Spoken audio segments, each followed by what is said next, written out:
I mean, I could, but it might take a while, and I feel bad that she's doing it for that long. You're just thinking about this way too much, dude. I get really in my head the second she starts. It's like, God, it's such an awkward silence. What are you talking about? That's bizarre. You're so weird. You're so weird. On today's Pardon My Take, we have recurring guest, friend of the program, Von Miller. We have a couple Grit Week interviews we did that were great that we're going to run in the next couple of weeks. Von Miller on the show. We catch up with him, talk about maybe a little different Von Miller. We've actually done the whole Von Miller career where we first met him, 6 years ago? Mm-hmm. Now he's a wily old vet, and he's ready to maybe bring a Super Bowl to Buffalo. We're going to do the Mt Rushmore of acronyms, which should be interesting. We're going to talk some sports. There's actually some good sports discussions. Realignment, Women's World Cup, Tim Anderson getting knocked out, who's back of the week, and it's all brought to you by our friends at Morgan & Morgan. If you're ever injured, you can check out Morgan & Morgan. Guess what? Reading Guys on Chicks questions is hard. Yeah. Hiring Morgan & Morgan is easy. Morgan & Morgan is America's largest injury law firm. They have over 100 offices nationwide and more than 800 lawyers with over $15 billion recovered for over 300,000 clients.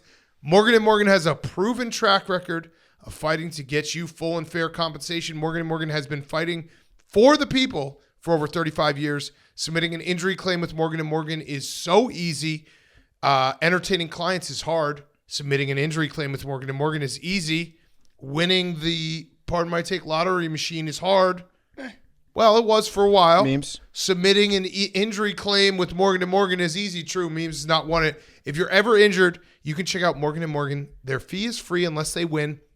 For more information, go to forthepeople.com/PMT or dial pound law, pound 529 from your cell phone. That's FOR, thepeople.com/PMT or pound law, pound 529 from your cell.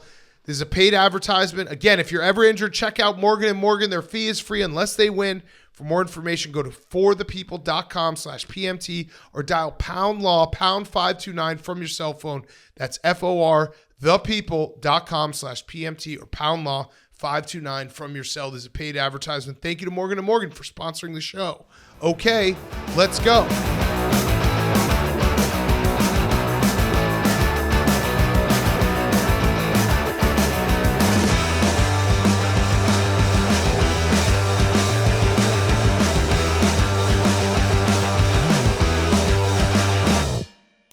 Welcome to Pardon My Take. Today is Monday, August 7th, and the Pac-12 is dead. Completely dead. I feel bad for Washington State fans. I feel bad for some of the Oregon State fans. Cal, Stanford. Realignment kind of sucks for them. Now, it's going to be cool when you look at the football schedules in 2 years and you get to see some of these matchups. Correct. So that's good. I like that for us, but it does kind of suck. I feel bad for them.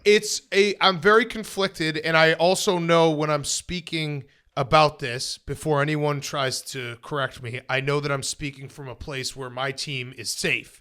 So it definitely changes how I look at the realignment. Realignment does suck. It sucks because the Pac-12 has been around for over 100 years. Conference of Champions. I liked that there was different brands of football. I just don't understand when people say that college football is dying, because guess what? On Saturday, I will still watch. And there are some new wrinkles that I actually am excited about. The Big 12 rocks. The new Big 12 rocks. The fact that we're going to get Kansas and Arizona playing basketball every single year, that rocks. Texas Tech and UCF is going to be my game of the year over every single year. There are new wrinkles that are awesome. Washington, Oregon playing in Rutgers, that will rock. Yeah, I guess. It will rock. But what if you're like one of the smaller sports, if you're a volleyball player and you're in Washington and you have to travel now to Piscataway? Well, this is the hypocrisy of the whole thing, is when all these athletic department heads and presidents of the schools are like student athletes, and then they're like, oh yeah, an Oregon softball player now has to travel to Rutgers for a weekend and then come back. They're not doing anything for student athletes. It is all for the money. It's all for the TV money. Fox and ESPN have basically run how college football looks going forward. And the Pac-12 completely bungled the whole thing. Started with Larry Scott. Larry Scott he's the big villain in all this. Larry Scott, when they brought him in, they were like, this guy is a visionary. He understands the future of sports better than anybody. I remember he was doing like the rounds. He was getting interviewed on every podcast, or I guess not podcast at the time, every sports radio show. He was all over ESPN. He's like, I have the vision to lead the Pac-12 into the future. Basically, his vision was just fucking everything up and making everybody hate him. Yeah, no. So the best he could do for them was he had the Apple TV deal that the Pac-12 was going to sign, which sounds like, okay, for those of us that watch Apple TV, probably not that big of a deal. But the reality of the situation is there's a lot of alumni, there's a lot of fans of these teams that don't watch sports on Apple TV. They want their sports easy to find on linear TV. That's the new commissioner, by the way. The new Larry Scott. Larry Scott was out. Larry Scott basically created the death of the Pac-12, and then the new commissioner, George Kliavkoff, basically buried them all the way. But Larry Scott was the guy that absolutely fucked everything up. He just kind of milked everybody for all their money, and he spent it on like $10,000 hotel suites. He was very much trying to build the brand of Larry Scott, the visionary of the Pac-12. He created a programming network that like pretty much the entire country couldn't get on their TV. Yeah. And they got boxed into a spot where George Kliavkoff got hopped in line by the Big 12 on the rights, so the Big 12 was able to get their rights, and then Apple TV was it, and it was like half the money that the Big 10 or the SEC is getting and paying out to each one of their teams. And even in like the dying breaths, they almost were able to save it, and it was Washington, Oregon was like, wait, why would we sign up for something that gets $23 million when all these other big conferences are making like $50 million a year, and also no one's going to watch our games, and we're not going to be on linear TV, and it's all falling apart, and it's just over. Washington made a good point, which was like if the strength and the big selling point for why we should do this deal is the fact that we're going to be able to get out of the deal in 2 years. Yeah. Once we sign it, then that's a bad deal. If the best part of your contract is the fact that you are going to be allowed to leave your contract, bad contract, move on. They basically were trying. Kliavkoff was trying to sell the Pac-12 teams on a commission structure. They're like, if we get 5 million new subscribers, we could eventually end up being like Big Ten schools. Yeah, and what this was really about was the Big Ten had the leg up on the Pac-12 when it came to how long the duration of their contract was. So when the Big Ten was able to renegotiate their media deal before the Pac-12 was, and then they got all the good time slots, and they got put in a favorable position on the TV deal, and then the Pac-12 was like, well, you mean the Big 12? The Big Ten was already set. The Big Ten came to the Pac-12.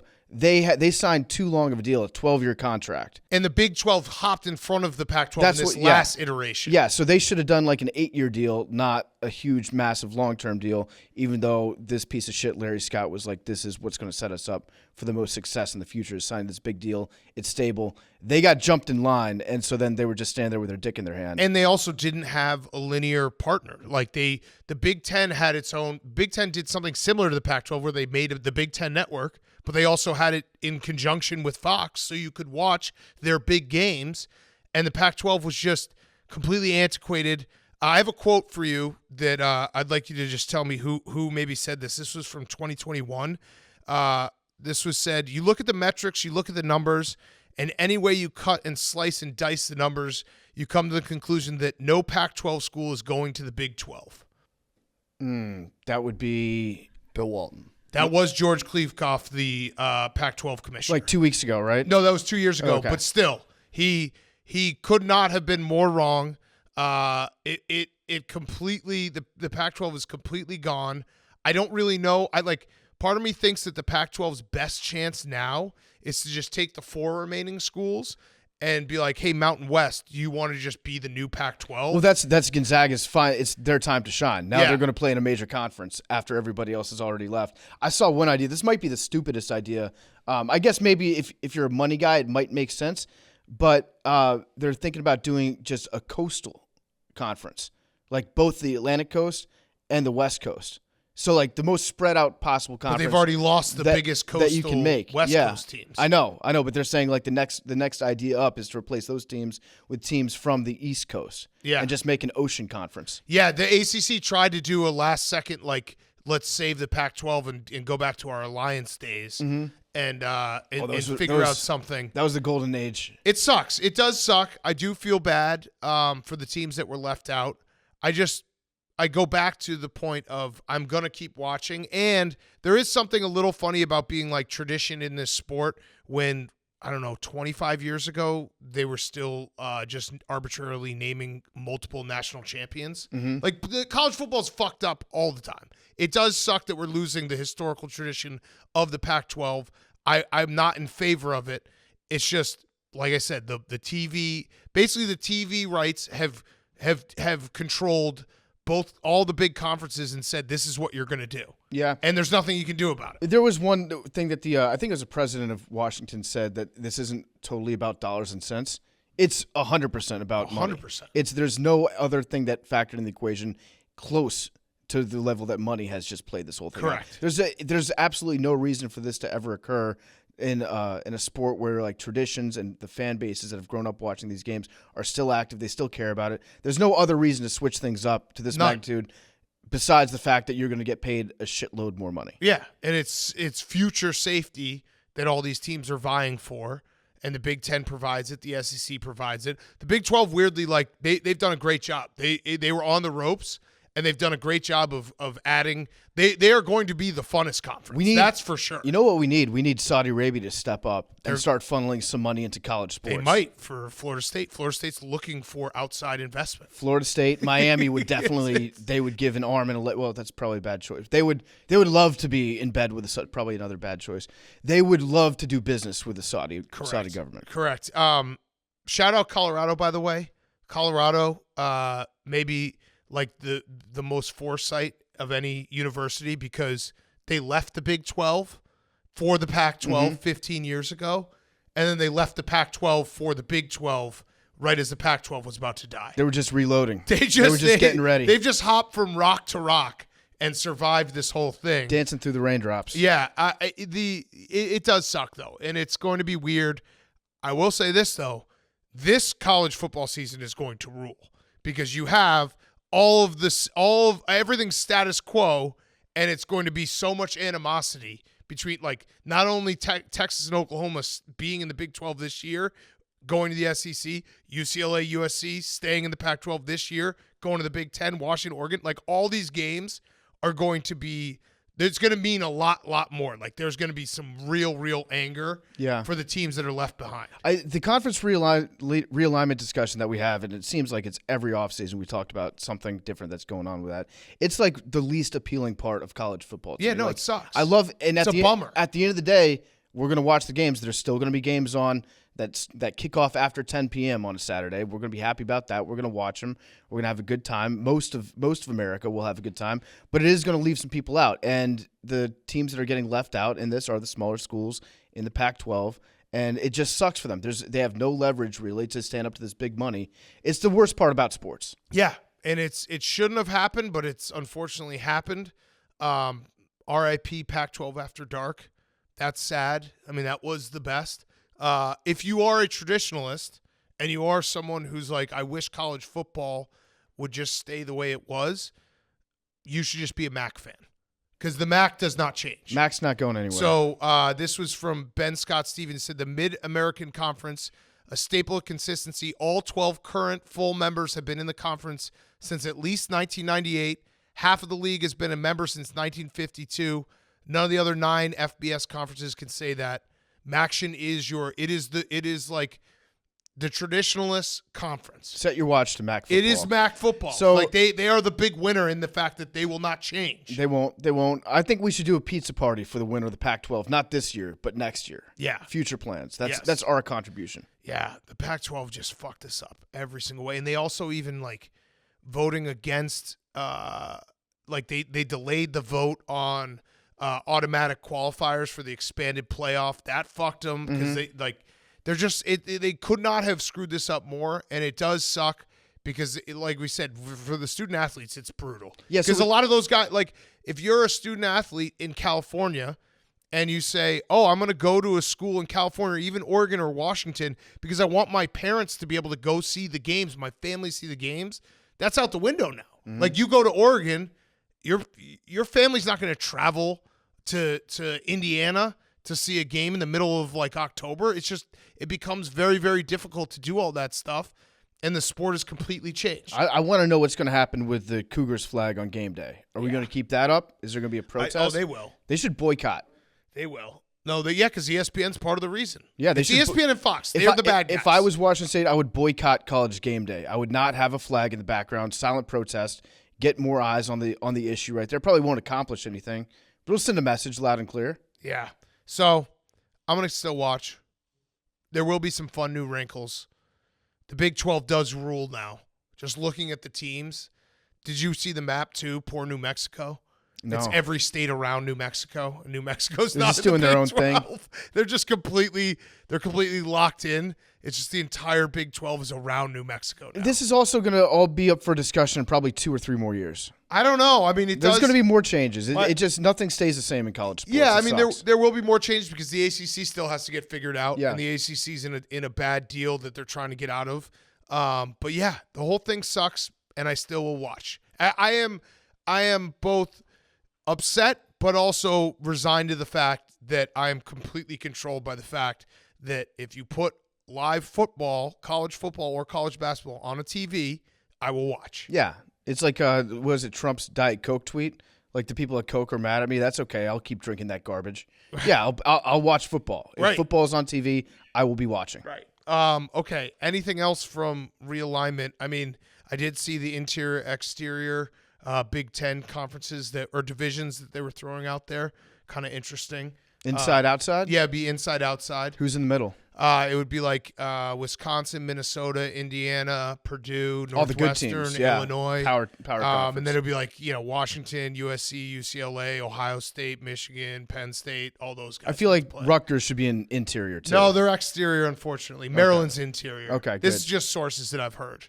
So what are they going to do? How are they going to divvy that up? You might not have that sweet schedule. I don't think you can make. I think it's just going to be an 18-team conference, and because the college football playoff is expanding, knowing that like 3, maybe even 4 Big Ten teams will go to the college football playoff, you just deal with it. Mm-hmm. You know what I mean? Like, it's not.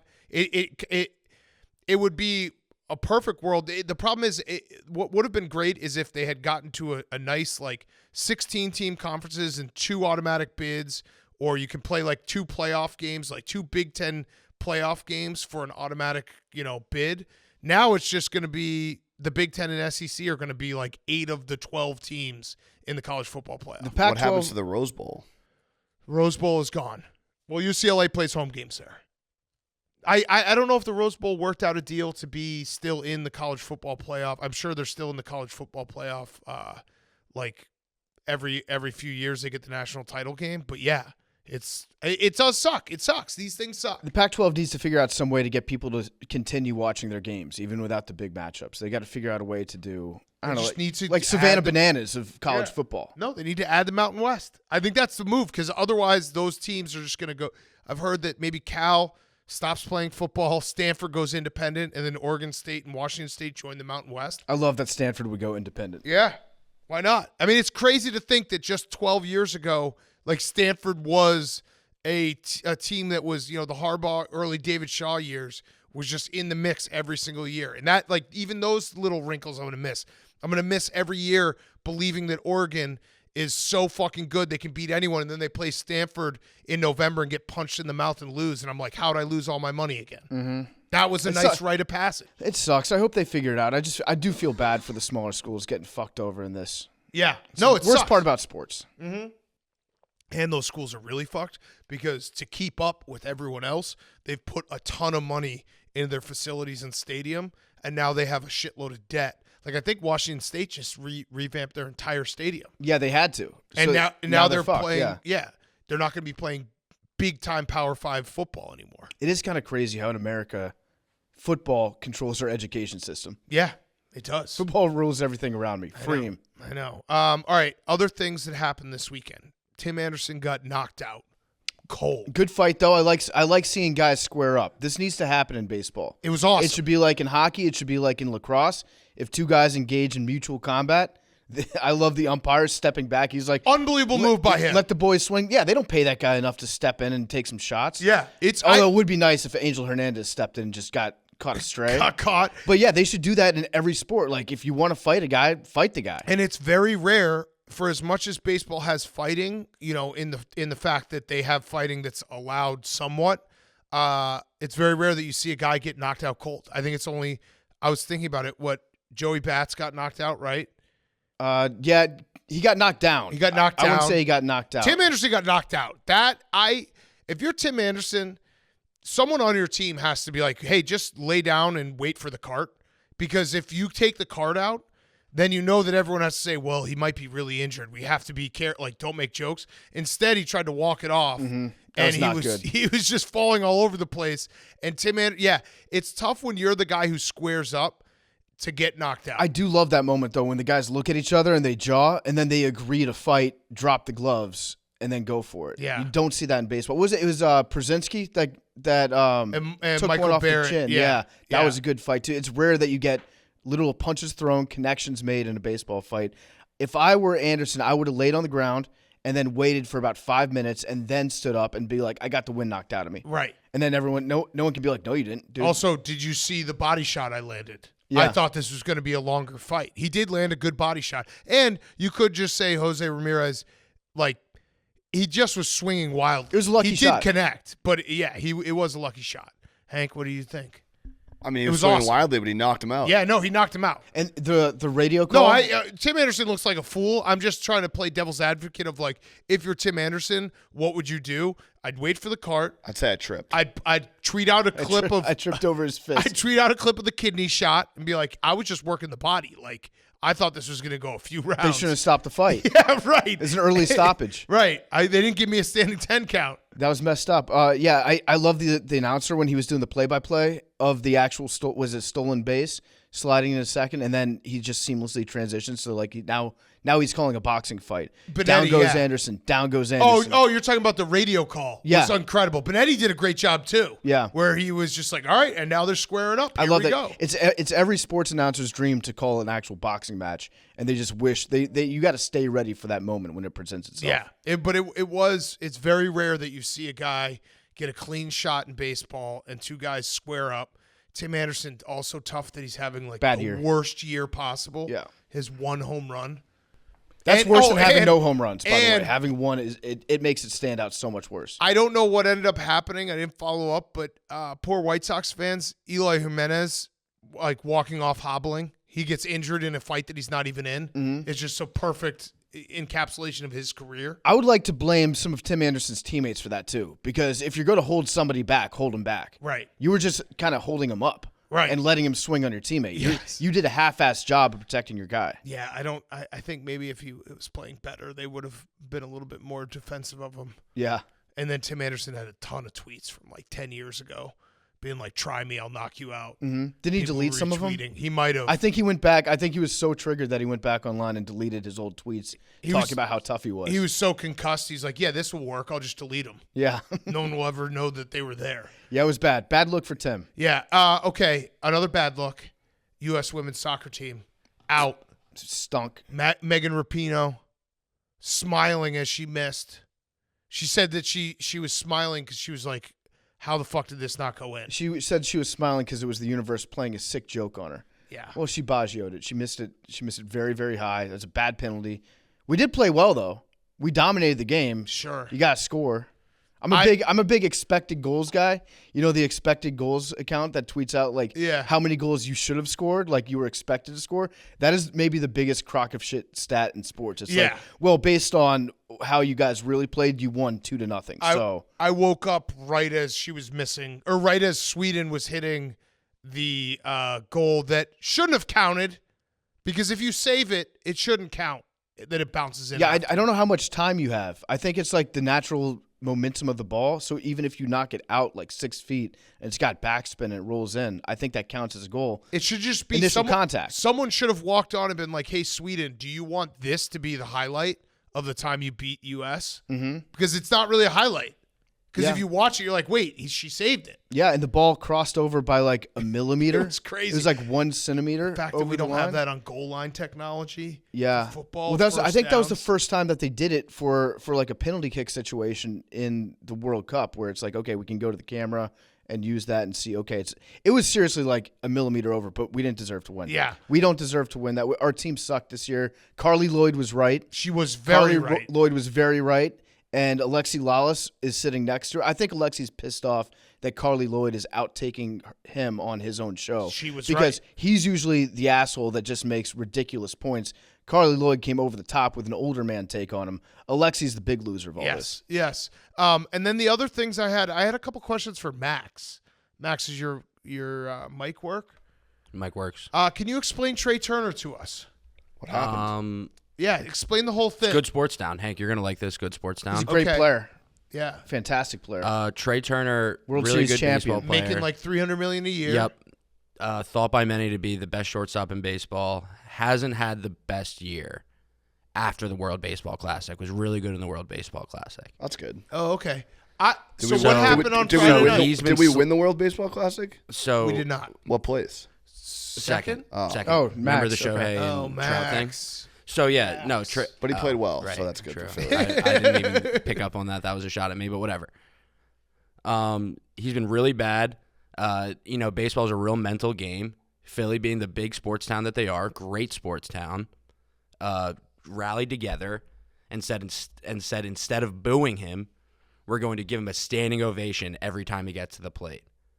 So How long does that last? Now, is this a heartfelt standing ovation or a sarcastic standing ovation? I think it's heartfelt. I was so confused watching Philadelphia give a standing ovation to a $300 million guy who has been playing bad.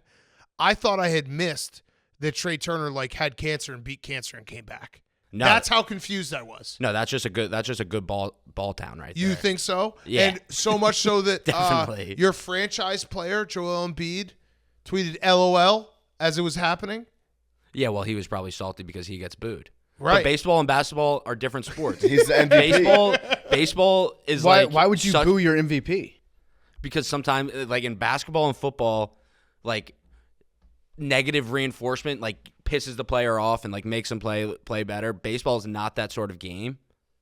This is great. No, you're This is- winding no, yourself no, down. this is Quite- great. quite the take No, right now, this Max. is a good take. Keep going. As someone Keep who digging. played baseball and played football, if you were to boo me during football, I would have got pissed off. Would have fucked the guy up in Wait, front we were of talking me. about basketball. Yeah, well, I can't speak to basketball like I can. You just lump basketball in with football. But baseball's such a confidence game. You need your confidence to know that you're good enough to play. And then Trea Turner do you think had a huge bomb, Max, fact or basically fiction, to win the game yesterday. it would probably make you feel worse if you were having an all-time shitty year and everybody sarcastically gave you a standing Yeah, but ovation. that's Yes, you're saying that's what I'm sarcasm. saying. You're saying sarcasm. I'm not. Oh, so it's real. So what were they You're plotting saying him for? sarcasm. They were plotting because he sucks. No, they're just saying you're good. You got this. That's But what Philly fans but do. he hasn't been Everyone good. knows that's what Philly Yeah, fans do. Philly fans are always got their Good- guts Great wait, sports town. So cheer for a player who is having an all-time bad year. Boo in baseball. Boo a player in basketball who's stinking, and boo Santa Claus. Yeah. Also, I haven't watched a lot of the Phillies this week because it's been a busy week, and I just saw clips of it yesterday because I was moving, and I was so confused. I was like, "What is going on here?" Yeah. But from what I've read into, I haven't really seen much of it. But apparently, there was a push on social media to be like, "Let's give Turner a standing ovation when he gets in the Now, plate." do you think that this is Philly getting soft? No, I'm telling you, this is Philly knowing ball. Okay. We're a booing town, and baseball. Okay. All of our boos are strategic to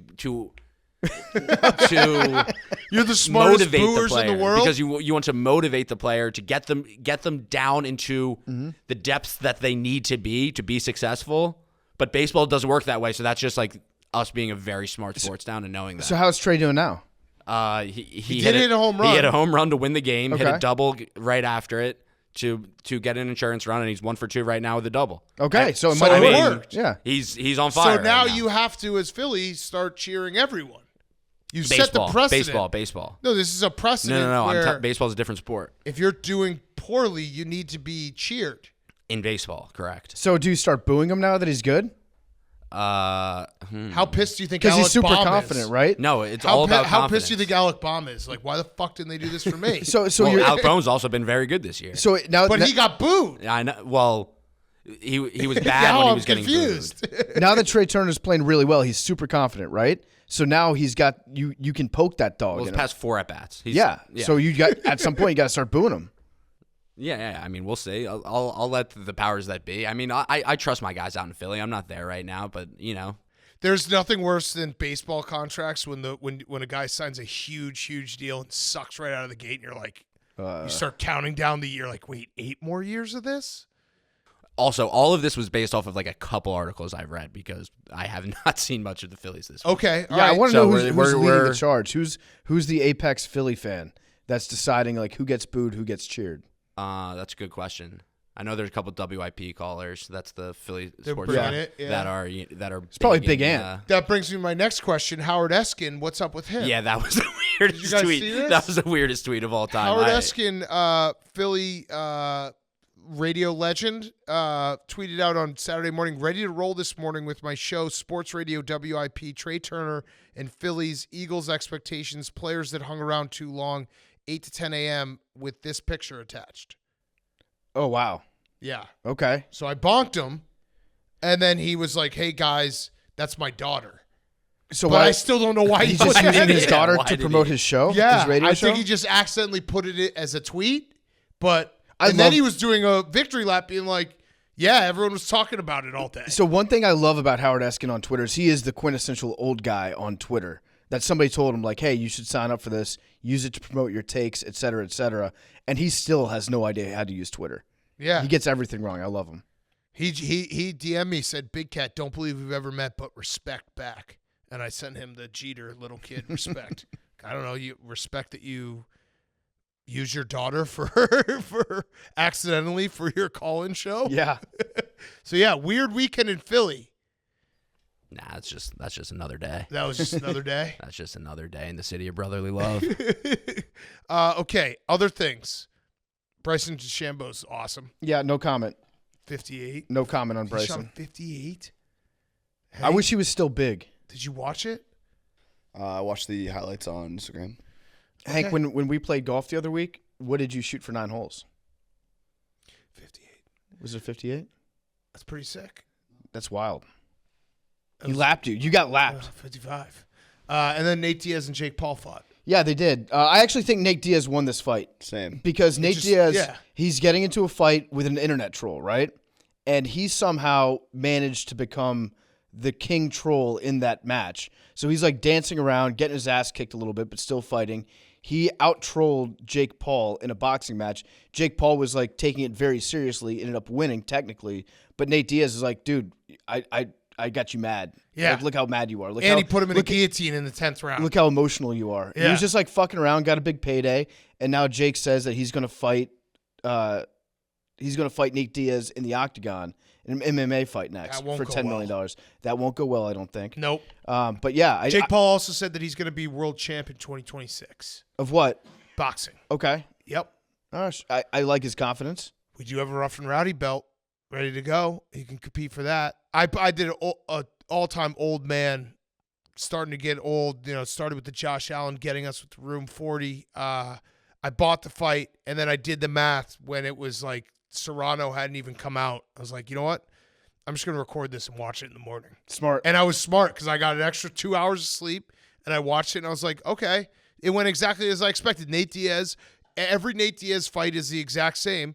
He oftentimes loses, and I just love him even more after. Yeah. And Yeah. I'm like, if that fight lasted 40 more rounds, he would have won. Yeah, if boxing as a sport was 100 rounds, Nate Diaz would be the best fighter of all time. All time. He would never get All knocked out. time. He would just outlast you. Hank had an all-time take when we were watching this. This is great. I want to get your take on this, Big Cat, because we were watching the Serrano fight, right? Hank literally thinks that he could beat up Amanda Serrano.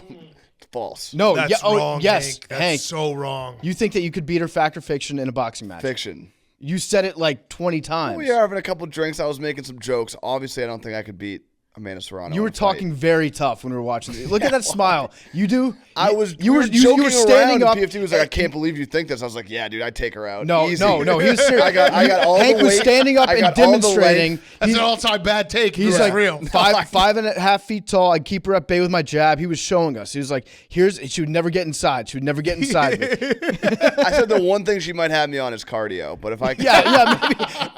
By the way, no. Hank went to the gym the other day and ran for 0.1 miles, I was and then walking, gave up. Well, no, I mean, I was a little bit hungover. The fact that I got to the gym in the first place is a victory. True. Anyone that knows that knows that. I was walking incline, and But then you started out trying to run. and I was no For 0.1 miles. No. I was walking incline. I was like, you know what? I'm gonna run for like 10 minutes, and then I turned up the speed up, maybe ran 0.1 miles, and then I turned the speed back down. It was like, Hank, nope. I do that. You pretty much described every single workout I've ever had. I just walk now, and then I'm like, "Ooh, I'm feeling good. Let me just get this incline down and this speed up." And then about a minute in, I start holding the sides. I'm like, "Let me go back to walking." Oh, someone was telling me about 12-3-30, 12 incline. Hot girl walk. Yeah, I'm gonna That's start doing it? that. Yeah, 12 incline, 3 speed, 30 minutes. Burn more calories incline walking than you do running. Is that Yeah. true? Oh, yeah. You just don't. You got to make sure not to grab on and hold on. Yeah, Max and I are about to be in the best Yeah. shapes of our lives. yeah. I'm going on a hard diet starting Monday. I want to be weight pals with Max, where we text each other the weight every day, but he doesn't have a scale. Yeah. That's smart. We can It's hold not each about the other number, Max. accountable. It's about how you feel in your own body. I've done the math. I have 18 months before I'm 40, so I'm going to lose 3 pounds a month for the next 18 months. Every single grit week, we get back, and we usually eat like shit on the road. We get back, and we're like, okay, now's the time where we get serious about our diet. It lasts about a week, Yeah. and then preseason starts, and we're like, okay, football's back. Yeah, football's Diet's back. off. Football's back. All right, let's do Who's Back of the Week, and then we have Vaughn Miller. Great interview with Vaughn Miller. Who's Back of the Week is brought to you by our friends at Game Time, the exclusive ticketing partner of Barstool Sports, created by fans for fans. Game Time is a ticketing app that makes it easier than ever to go to score last-minute deals on tickets to sports, concerts, and shows, and they guarantee the lowest price. Hank, last minute. Max and I today we're talking about Lala, and we got some last minute tickets thanks to Game Time. So we're going on who's a playing? date. Who's the headliner tonight? Red Hot Chili Peppers, Lana. I kind of want to go. Wait, see which Lana. one are you going to see? I didn't know Lana was playing. I kind of want to see Lana. Probably will see Red Hot Chili Peppers. We'll see. Okay. Well, So Game Time We made it got options. possible. It's possible with the Game Time app. The biggest last-minute price drops can be found on the seats you thought you could never buy. The purchase process takes just 2 taps and 10 seconds, and once you buy your tickets, they're delivered directly to your phone. No printer needed. The app also allows you to easily share tickets with friends via text, so you can get into the game seamlessly, skip the hassle, enjoy the moment. Download the Game Time app or go to the website, enter your email, and redeem code PMT for $20 off your first purchase. Terms apply. Game Time has hooked up Max and Hank. They went and found the tickets. Lala tonight. That is as last minute as it gets. It's like you're going to go in like 3 hours. So Game Time, the exclusive ticketing partner of Barstool Sports. Go check it out right now. Redeem code PMT for $20 off your first purchase. Terms apply. Who's Back of the Week? Hank. My Who's Back of the Week is Giancarlo Stanton. Yeah. Oh, yeah. That was great. Oh, man, did this rule. He was playing in a game. He was on second base. Guy hit a single into center field, and he got waved home. I mean, we're talking about stamina and speed. Like, it's not – if it's a hot take for me to say I could beat Amanda Serrano in a fight, which maybe it is, I could easily beat Giancarlo Stanton in a race because he was running maybe 5 miles an hour. Probably slower than if you hit a home run. Like, I think guys, maybe like a utility player when they hit a home run, Dustin Pedroia, runs faster on a home run trot than Giancarlo Stanton was running in a live action play where he was trying to score. He decided that he was out before the ball was even thrown from the outfield. I've never seen anything like it. Well, if you're giving up on your season, why are you going to sprint, risk injury? Like, who cares? He was just going for a walk home. It was wild. People were blaming the third base coach. It's like, you can't, if you're the third base coach, you can't expect a guy to run at 25% speed. Yeah. So that's a big time lost the clubhouse moment. And some other people Aaron Boone. were trying to I say blame that. Aaron Boone. They were trying to say, well, the guy threw the ball at 98 miles an hour, so that's why it looked bad. It's like he still was running. So comparatively he to the slowed 98 down. mile an hour throw, Yeah. he looked slow. He got slower with every single step. He was just like, fuck this. Yeah. I don't want to play anymore. Yeah, he basically looked like he was playing in like a beer league softball game and made the the decision, I'm not going to slide. I don't want to hurt my legs. Little League coaches across America are just furious watching this. Yeah. Bad example for the youngsters out there. Little League World Series coming up. Yep. Bosco's just going after everyone. Yeah, he's trying to go. Have you greenlit it? Yeah. Okay, C-Suite Hank. There we go. Heard it here first. Breaking news. Okay, PFT, your Who's Back of the Week. My Who's Back of the Week is free speech. Ooh. Free speech is Finally. back. Finally. We're saying everything again. Elon Musk has good news. He is going to bankroll any lawsuit for anyone who is adversely impacted at their job or fired because of things that they put out on Twitter. So he says. The X company is going to fund, lawsuits or who knows what he's going to fund. He's just basically saying, if you've been fired for anything you put on Twitter, if you've been reprimanded at work, we're going to foot your legal bills. Pretty nice of him. Thank you, Elon Musk. Yeah, huge. Mincy's back. Fucking a man. Hank, the first thing I thought of is Hank, all the times we've shamed him for liking a vacation tweet. Yeah. We are going to be in a lot of legal trouble if Hank ever decides to fill out some paperwork. Yeah, I mean, I could fill out a scroll, like a 300-foot scroll of offenses. So. Wait, fucking a man, though, you just wanted to fuck a man. No. How would you prove that? Pretend we're Elon Musk right now. I tweeted a tweet on a Friday night, not during work hours, and then I got shamed for it, roasted, social media clips made. But what did the tweet say? Fucking A, man. No. No. What did the tweet say? Fucking A, man. Was there a comma in there? Did I say comma in that sentence? Okay, I so just that's said fucking a man. Yeah, you just said fucking a man. fucking A, man. How would anyone read it? Fucking A, man. A I jury read of it as your peers? fucking a man. How is Elon like? How is this going to work? I don't know. I think he just likes to say shit and then never does it. Yeah, I mean, it's smart. is smart. We do that all the time. He basically bought Twitter because he wanted people to he wanted his girlfriend to come back to him. Yeah. That's why he got himself into this mess in the first place. Was just he wanted to be cool online. Now he just keeps getting cooler and cooler online. Yeah. Can Ray Allen sue us for continually bringing up that tweet? No, We're not because that his was employer. pre-Elon. And we're not his employer. Pre-Elon. Was that? Yeah, that's true. We're not his employer. And it was pre-Elon. I was thinking of the most out-of-pocket tweets of all time earlier. Do you guys remember the Rashard Mendenhall tweet when we killed Bin Laden? Oh, yeah. He tweeted out, "What kind of person celebrates death? It's amazing how people can hate a man that have never even heard speak. We've only heard one side." Jeez. That was a hell of a Yikes. take. That was a hell of a take. He just both sides 9/11. What about that chick who went to South Africa? Had Justine. Justine landed yet? Yeah. Yeah. She's got a might be big back. case. Yeah. I think she works for a competitor, doesn't she? I don't know. I think she does. Oh, good for her. Yeah, good for her. Yeah, she's got what? What are you guys laughing about? Castellanos just hit a home run as PFT was talking about 9/11. Oh, that's hilarious. That's perfect. He's back. Also, Matt Olson just hit a home run. Matt Olson's coming on the show on Wednesday. I'll say it right now. Awesome Good guy. interview, but I feel like he's taking it personally. He hit a couple home runs this weekend. Yeah, great guy. Great interview coming for all the baseball. Seam heads rejoice. Matt Olson in person. Friday We night got interview. really deep into baseball strategy. Yeah. with him. We talked a lot of ball. Great dude. Okay, my Who's Back of the Week is Adam Shine. I don't know if you guys saw this, but Adam Shine, what does he work? CBS? CBS, I think he has a show on CBS. He basically had a whole rant that Jordan Love sucks at football and is not going to be a good quarterback, and he's terrible, and he doesn't even know how to play football. Devondre Campbell came to his defense. Jordan Love's teammate came to his defense, said, "Ain't no way you just got on here with that baggy-ass Steve Harvey suit and them thick-ass Dollar Tree glasses and disrespected my QB by saying he can't play football. He only has one career start. Let him play at least half a season before you open your big dumb-ass mouth on Twitter." Adam Shine then replied, this is more of a Who's Back journalist. He said, "Appreciate you sharing. Glasses are awesome. Certainly not $1. Nice flex. Sports jacket is Calvin Klein. It's great. You were right from 2019. Should retire. Love color, though." And then he dropped this. "My pleasure voting you first team All-Pro 2 years ago. Have a great season." He's got receipts. I mean, that is an all-time smug journalist be like, "Oh, yeah, you're telling me I'm bad? Well, remember the time I voted you All-Pro?" Yeah, so then that's a complete own on you. I can't imagine tweeting that.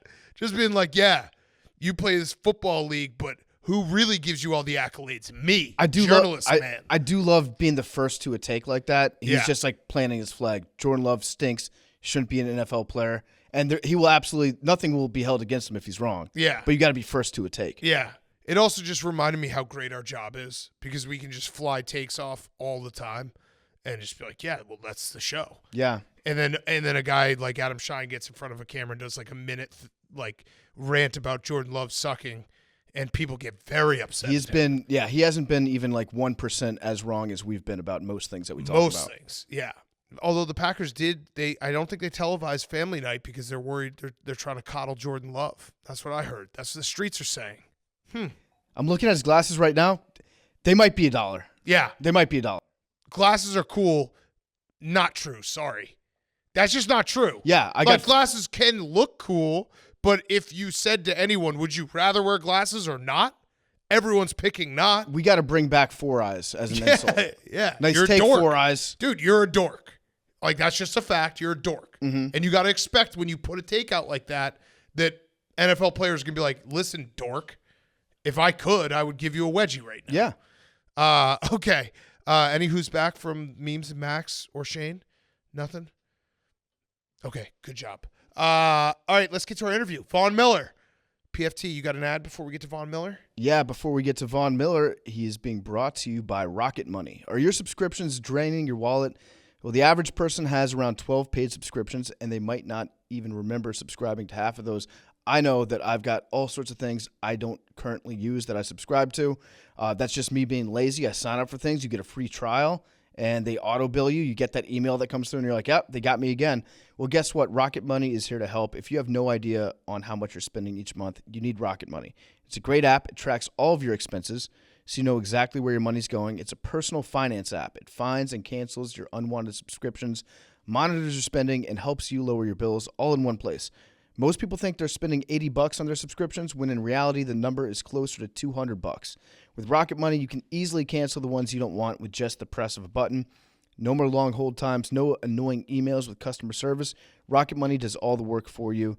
Over 3 million users and counting, Rocket Money customers have saved an average of $720 a year.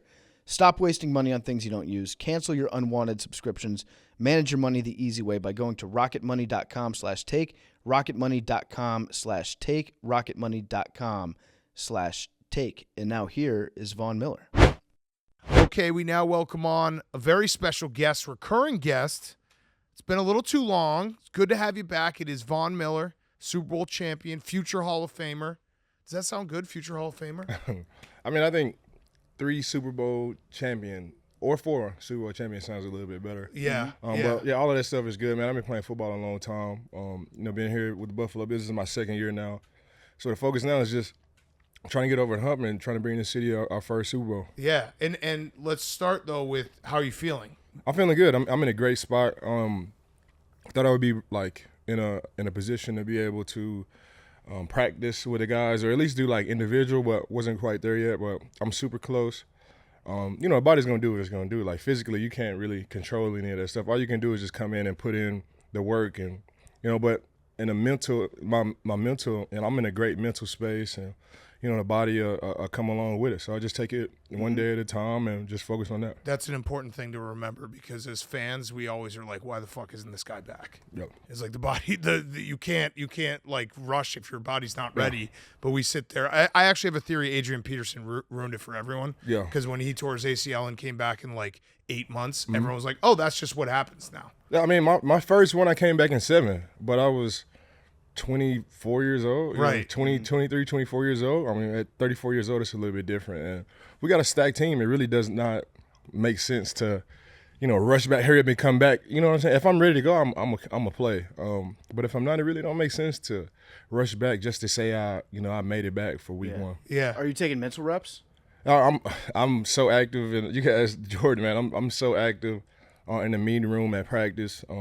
Sometimes I ask questions not only for me, but for everybody in the room. You're 13, being on so many different defenses. I just ask questions not only for me, but just for everybody to kind of be in the same spot. That's smart too, because you can be like, I'm not asking this dumb question for me, but everybody else is probably wondering. But I take it, man. Yeah. I don't mind asking the dumb questions, but half of them be for me and the other half be for everybody Us else. too. That's kind of the motto of our podcast. Yeah. Ask a lot of dumb questions. Yeah, like PFT was wondering if you're still farting in meeting rooms and you should get a fart fine.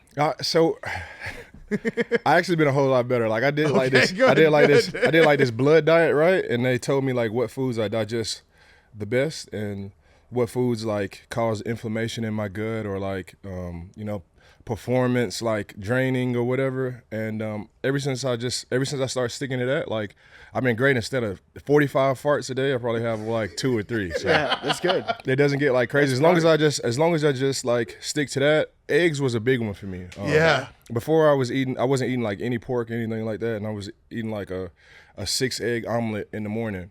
After I took the test, like eggs cause so much inflammation in my gut, and so I was eating like eggs and dairy, and those are the 2 things that I'm not supposed to have. And You just walked in the room eating a pizza, though. That's why I was crazy. I mean, it's just a little cheese on there, so it's not gonna get crazy. 45 farts a day. That's work. Yeah, eggs was like the big one. So as soon as I took that off for like my diet, like things changed. Yeah. I think last time you were on the show, we were talking about your chickens too. You still got your chickens? Yeah, Green and Pastures chicken. It's in Elgin, Texas. We got about 60 acres. It's doing pretty well. It's me, Patrick Mahomes, and Drew Brees. We're all owners in Green and Pastures now, so it's growing. It's got some big names behind it now, so I'm super excited. It went from taking a class to help on my GPA in college to being my plan B. It might even be my plan A. Yeah. So you were saying that you had some chickens named after Peyton Manning last time. Some Mm-hmm. of your Broncos teammates. You have any Bills chickens? Oh no, them chickens they long gone. That was like that was like 8 years ago. They long gone. They long gone. They was lunch a long time ago. But now like it's so huge. Like the operation is so huge that it's definitely outgrown like the personal chickens. But I still have like chickens at home, like in my mom and dad's house. We still probably got like 30 birds, and so it still has that personal aspect of it. But I'm not naming them now. But you also just kind of undercut yourself a little bit because you said eggs make you fart, and you got a chicken farm. Yeah, That's bad marketing. yeah.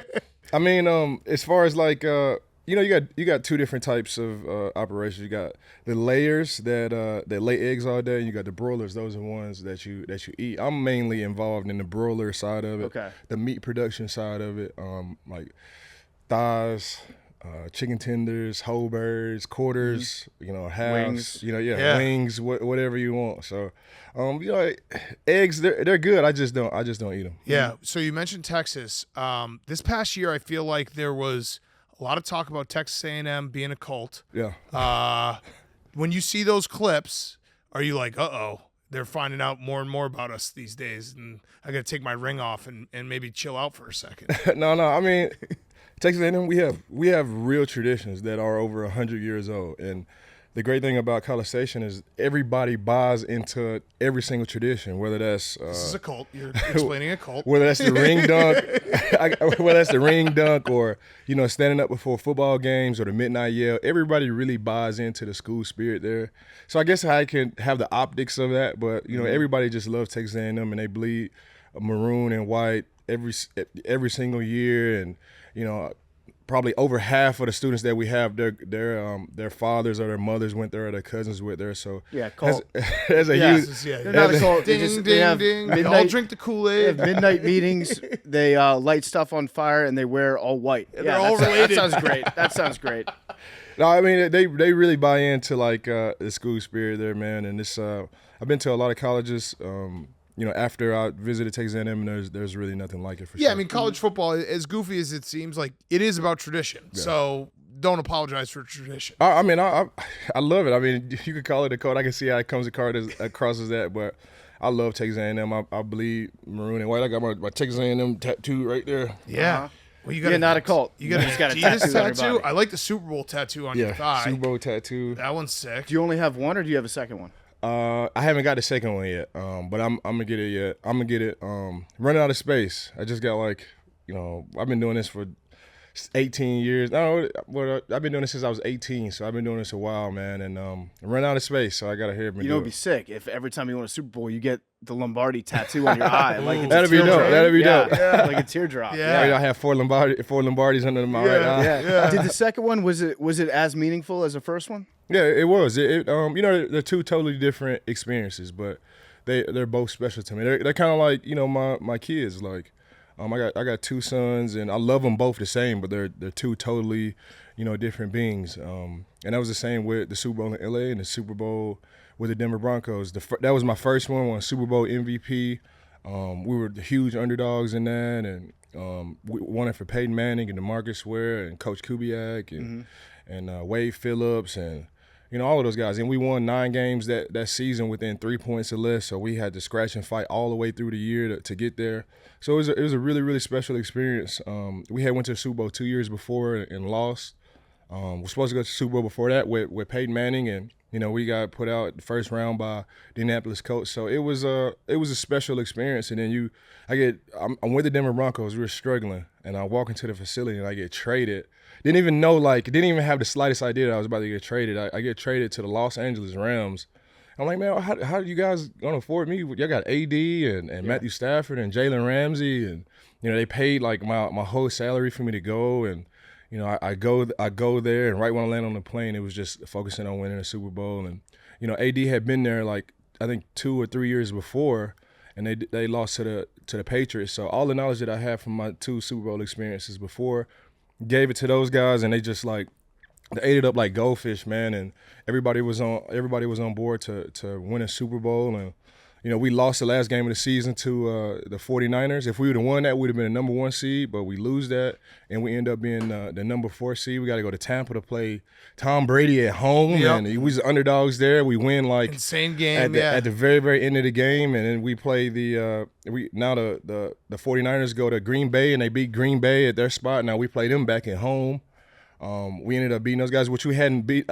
We hadn't beat the team in the last 4 games, and we one out and win that, and then we play our Super Bowl in our stadium and a tough-out game with Joe Burrow and the Cincinnati Bengals and win that. So they're both totally different, but they both were extremely special. So talking about that Rams Super Bowl run, are there moments, even as a professional athlete, where you're like, well, that was really lucky. We needed that luck. I'm mostly thinking about the 49ers dropped interception in the NFC Championship game. Do you guys afterwards well, that was you need luck sometimes. You need luck 100%.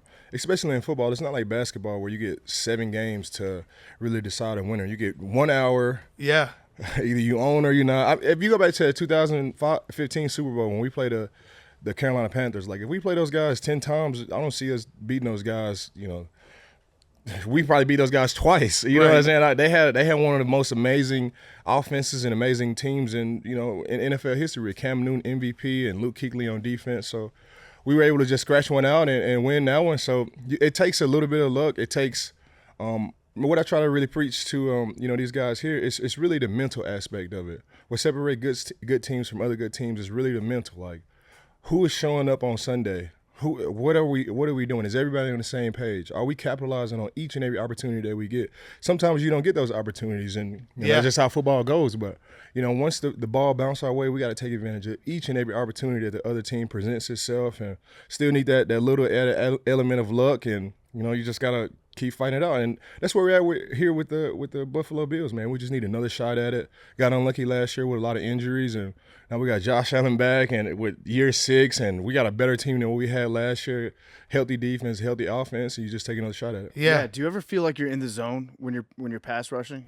Every single thing that you're breaking out is going to work. It's a fake spin move. It's speed, power. It's all clicking. Yeah, I mean, right when I'm driving up to the stadium, it's just this transition from the jokester Vaughn and the playful Vaughn to the quiet Vaughn, focusing on the next play and anticipating what the offense does. I barely even talk to my teammates.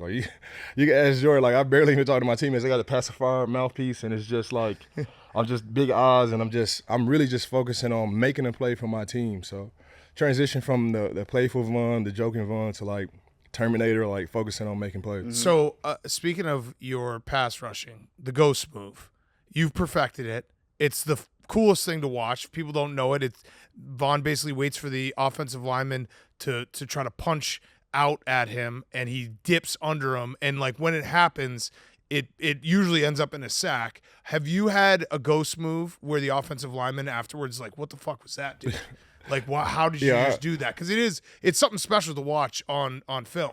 I think the ghost move is it's definitely it's a cool move to watch. Not only me, but all the guys that are able to do it. It's a cool move to watch because you dip the guy and you have to stay on balance. But out of 123 and a half sacks that I have, I probably got 4 sacks out of that are ghost moves, and everybody just highlights those sacks. But you know, I really don't try to focus on that. I really try to focus on anticipating the snap count, getting the best jump that I can on the ball, and I just try to dictate the rush. I don't want the offensive lineman to jump back and be waiting on me to get there. I don't want to wrestle with this guy all game. I want to get a great jump. I want to really be in tune with the snap count and the play clock and the situation in the game. And you know, if that happens, it's just like a curveball. That's all it is a curveball. A long arm guys all day, and if it's open, you know, I take that chance. But it's really a curveball. I understand how it's highlighted because it looks cool. It looks really fucking cool. It looks cool, but it's just really a curveball. Have you double ghosted anyone before?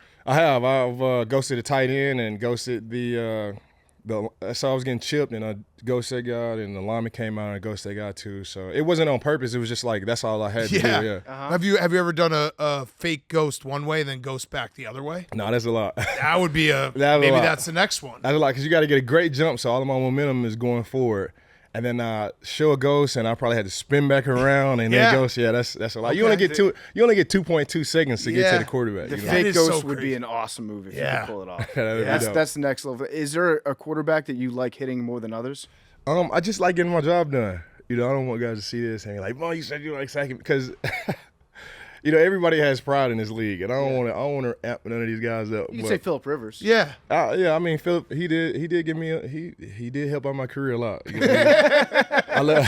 I love Phillip Rivers though. He loves shit talking too, right? Like, but he doesn't cuss. Yeah, he doesn't, but he never really did that to me. That's crazy. I sacked him 17 times, and he never really he's your favorite to sack. That's okay. And then after Phillip Rivers like retired, we became like super close, man. Like I spent time with him in Mississippi at the Senior Bowl. It was like the Senior Bowl Hall of Fame, and you know, I've seen him at the Pro Bowl and stuff, and I've been able to like give him his flowers, and we've become closer like after he retired than what we were when we were playing. So you know, I love Phillip Rivers. I especially love him on the football field, but I love him off the field as well. So you were talking about Plan A, Plan B. You've also talked about potentially being a GM for an NFL team. You also said that Drew Lock is a rock star, and when you were on our show in 2018, said Mitch Trubisky is special. Yeah, I wasn't still lying. think he can be a GM? I wasn't lying about none of those guys. I mean, he was.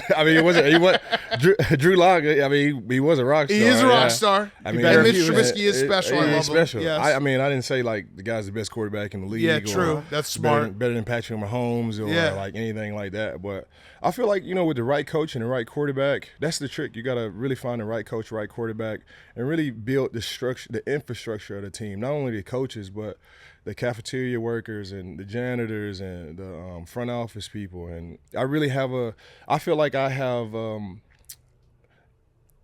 can put a championship team together, not because I just have this special talent. It's because I just compare it to the other teams that I've been on. Yeah, it's great to have a good janitor. Awesome to have good cafeteria food. Even better to have a good quarterback. Yeah, true.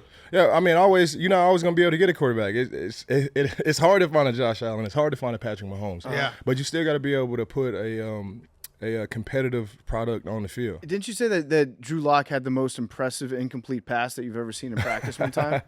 Yeah, I did.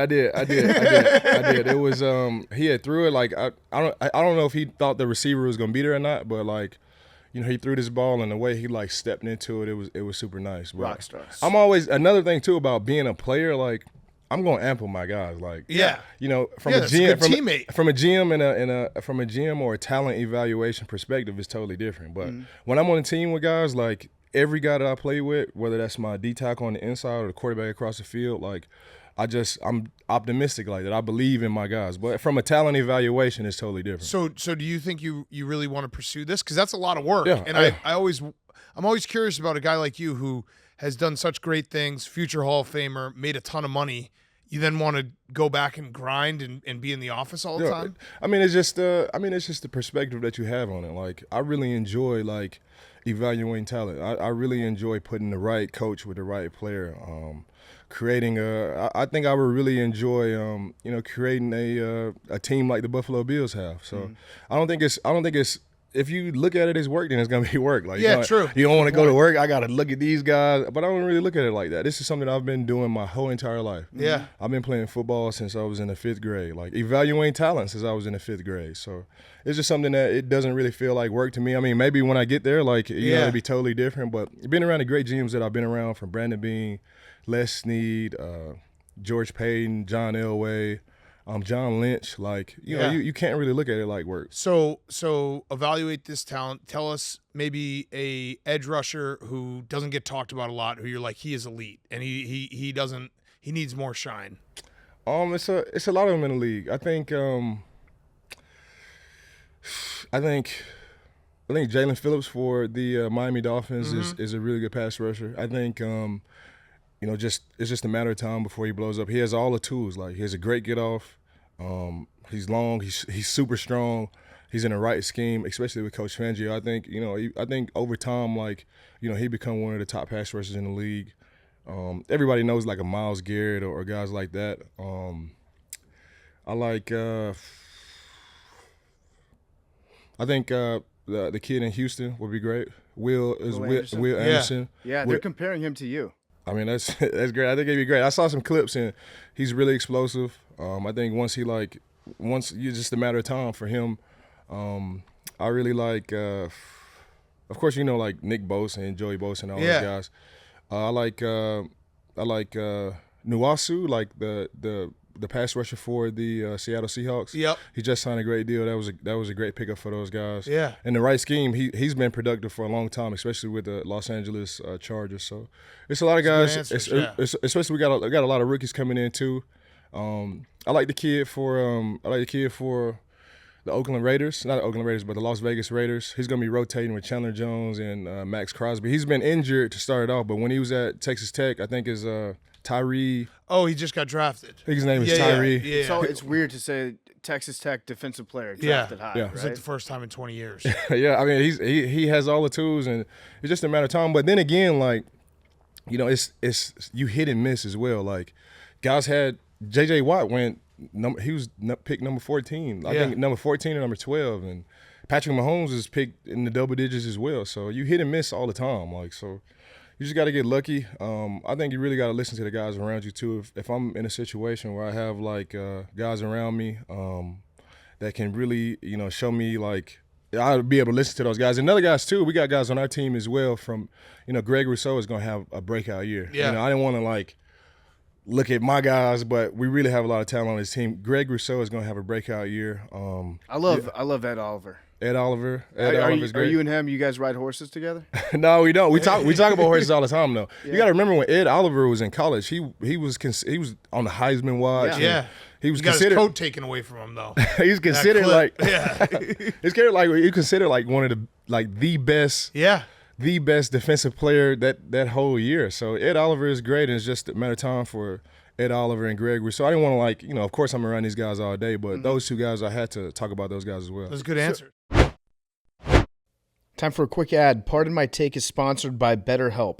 Sometimes we're faced with a crossroads in life and we don't know which path to take. Maybe you're thinking about a career change. Maybe you're feeling like your relationship needs some TLC. Whatever it is, therapy can help map out your future and trust yourself to find the way forward. Therapy is great. I recommend it to anybody who's thought about giving it a try. And if you're thinking of starting therapy, use BetterHelp. Give BetterHelp a try. It's entirely online, designed to be convenient, flexible, and suited to your schedule. Just fill out a brief questionnaire to get matched with a licensed therapist and switch therapists at any time for no additional charge. Let therapy be your map with BetterHelp. Visit betterhelp.com/PMT today. Get 10% off your first month. That's BetterHelp, HELP.com/PMT. And now, more Von Miller. So what about, where do we stand right now with your dad? You still kiss him on the lips? I try to. I try He pulls to. away? I try to, and I might get him too. He might be asleep, you know, but he might be sleeping. I might just kiss him on the lips. But, you know, me and my dad got a very, very special relationship, man. Like, sleeping, kissing him on the lips. You know, we just got a special relationship, man, and I'm very, very fortunate. Now, me being a dad as well, like, I want to have, like, that same type of relationship with my kids. You know, we joke around and spend time together. So shout out to my dad. Shout out to my mom too. She does a great job as well. And I'm blessed to have a great mom, a great dad, and beautiful children. As well. So when that clip happened, I've become a dad since you first came on, and yeah, I kiss my kids on the lips all the time. There is some times though, every now and then, like where my son will like grab the back of my head, and I'm like, "Whoa, dude, like, that's too much." Where it's like, all right, to come in for the kiss, I'm like, all right. Yeah, my out. son, he's 23 months, so he'll be 2 years in a month. So I just to be able to communicate with him, like give dad a kiss and him do it is like super special. Yeah. So Yeah. whatever I want to have the same relationship that I had with my dad with my kids as well. That's awesome. Yeah, that's great. Was he mad at you when you said that? No, he wasn't. We talk about it all the time. Actually, we talk about it all the time, and sometimes he's in the mood for it. Sometimes he's grumpy. How can you tell he's in the mood for it? It just depends. You know how parents be. Sometimes they had a long day, he don't feel like playing, but I still do it, and he'll be grumpy. And, sometimes he'll see me off top, and he'll try to kiss me. So we gotta. He'd never admit that, but I love my dad, and we got a special relationship. That's sure. great. When we were sitting down prepping for this interview, I was going back reading some of the news stories about you in the past. You remember when the NFL used to test for weed? Mm-hmm. How stupid was that shit? I mean, they still do. Supposedly. Do they? Oh, They still do. But I think it's just like, with anything else, like it's just not. I don't think it's not what you do. It's how you do it. And I think if you're really responsible in whatever you do, like if you always put football first and you got your priorities first, I mean everything else it comes after that. It doesn't matter if it's basketball, baseball, soccer. As long as you put your priorities first and you're responsible and. Like I said, it's not about what you do, but how you do it. It's just insane to me that looking back, if we fast forward like 20, 30 years from now, thinking back to like the start of the 2000s, where crazy. It was like a serious deal in the NFL, like guys getting suspended, having their money taken away. I've been in the league 13 years, and so much has changed in this decade. So, before like it was crazy, like guys getting suspended, like now it's like it's not even like as serious as it was. I think.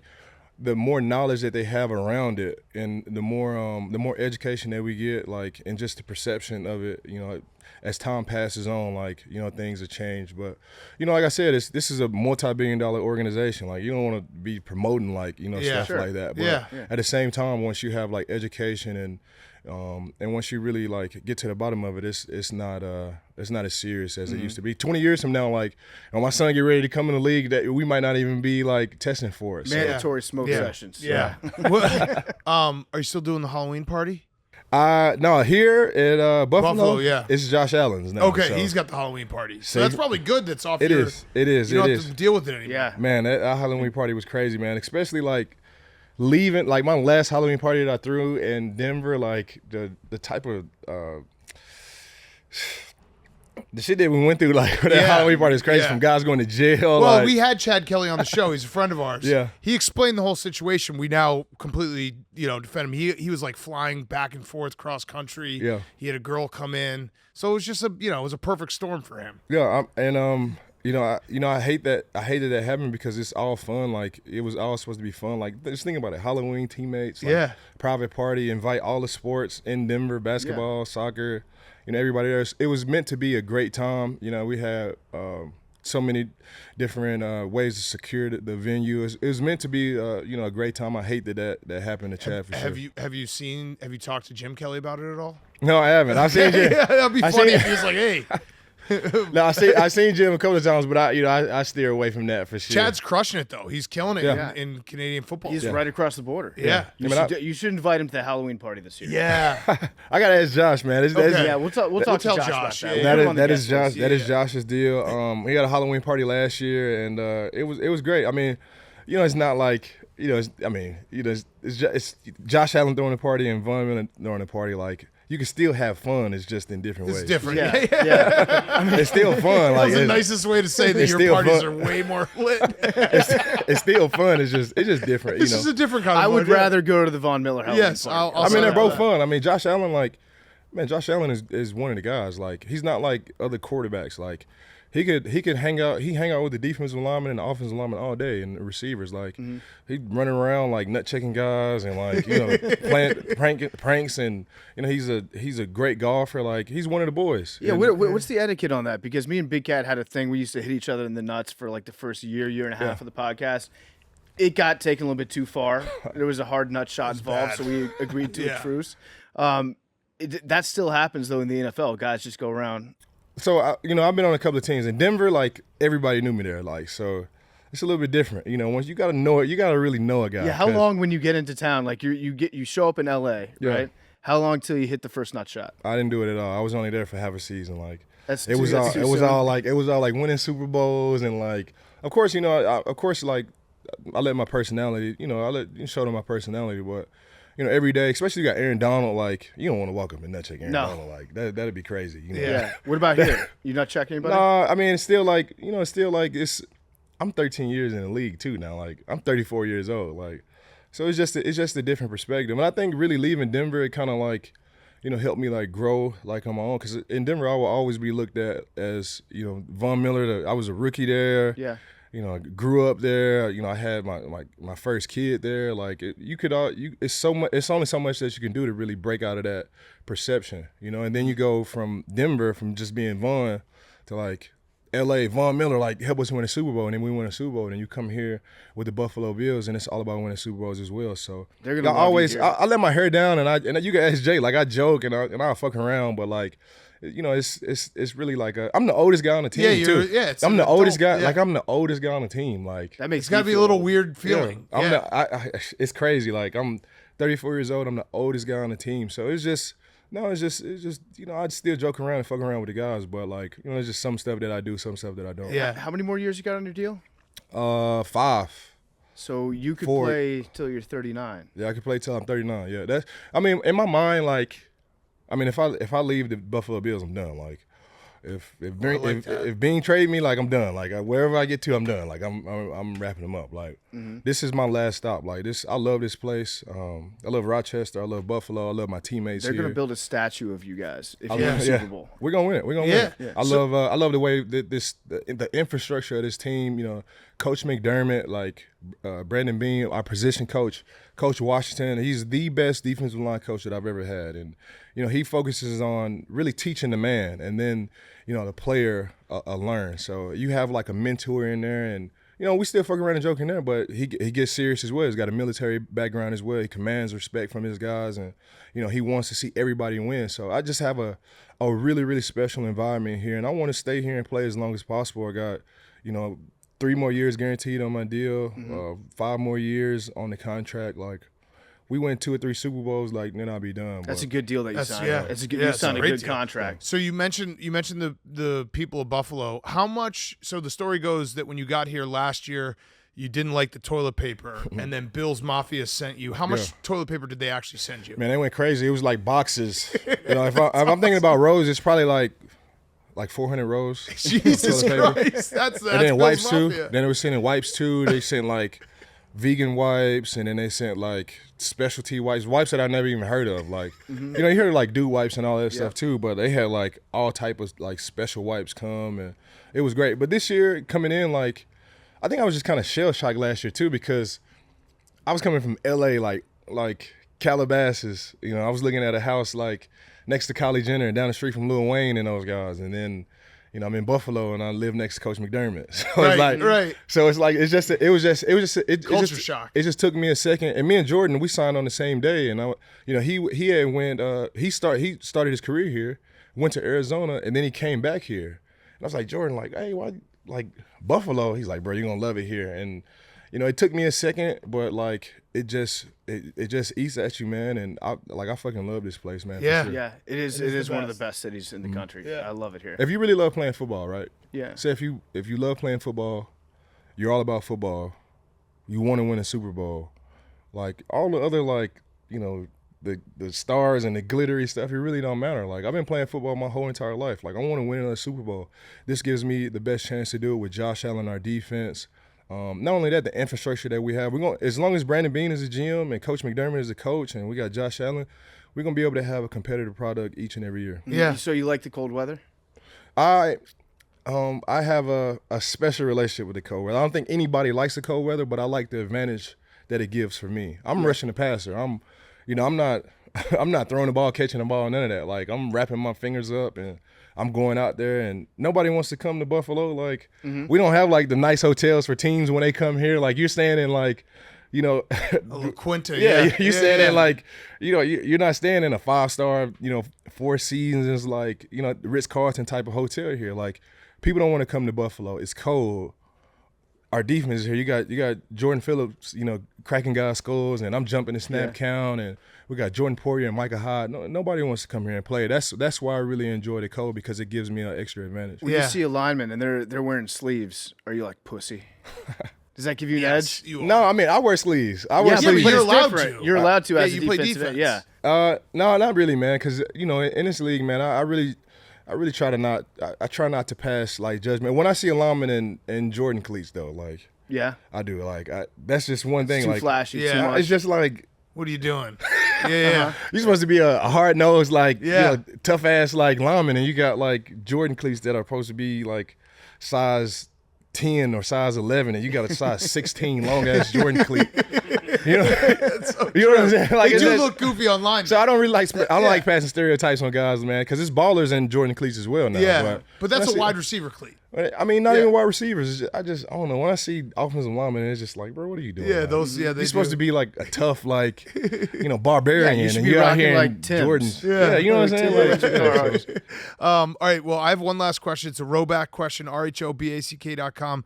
Use promo code TAKE, 20% off your first purchase. I'm wearing the shorts right now. Q-zips, polos, hoodies, shorts, everything. Roback.com, the best in the biz. Last question. You played with Aaron Donald for the Rams, won a Super Bowl.